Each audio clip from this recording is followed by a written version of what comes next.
Welcome back everyone. আজকে না আমরা আর একটা স্টোরি রাইটিং প্র্যাকটিস করব ক্লাস 7-এর জন্যই। যদি এটা 70 ওয়ার্ডসে তোমার 80 ওয়ার্ডসে এলে পরে 8-এর জন্য বা 9-এর জন্য কিন্তু হতে পারে।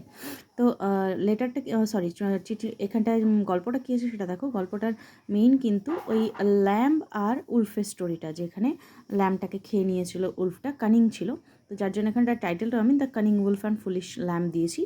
তো write a story in about 70 words using the following points, give a title and moral of the story. তো পয়েন্ট কীরকম থাকতে পারে সেরকম দেখে নাও।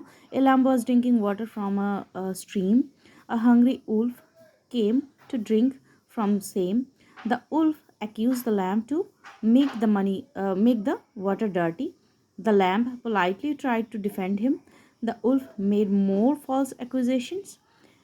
আর তারপর finally the wolf attacked and ate the lamb. তাহলে কী এবার গল্পটা কী আছে সেটা জাস্ট ভালো করে সুন্দর করে একটু বানিয়ে নিই। আচ্ছা, গল্পটা কিন্তু অবশ্যই পাস্ট টেন্সে করবে, পাস্ট ইনডিফিনিটে করার চেষ্টা করবে।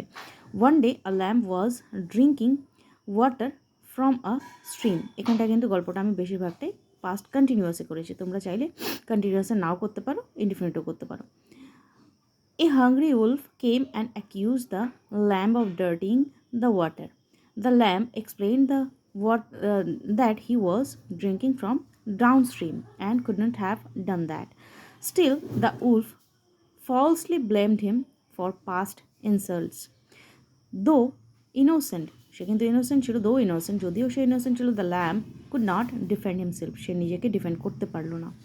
The cunning wolf ignored all logic. Cunning উলফটা বা চালাক লোমড়িটা কী করলো, সব ধরনের লজিককে ইগনোর করে গেল অ্যান্ড এইট হিম, তাকে খেয়ে ফেললো। The poor lamb suffered only because the wolf anyhow wanted to eat him without excuse. Poor ল্যাম্বটা সাফার কেন করলো? কারণ তার বুদ্ধি ছিল না, আর এনিহাউ উলফ কী করতে চাইছিল, তাকে খেতে চাইছিল।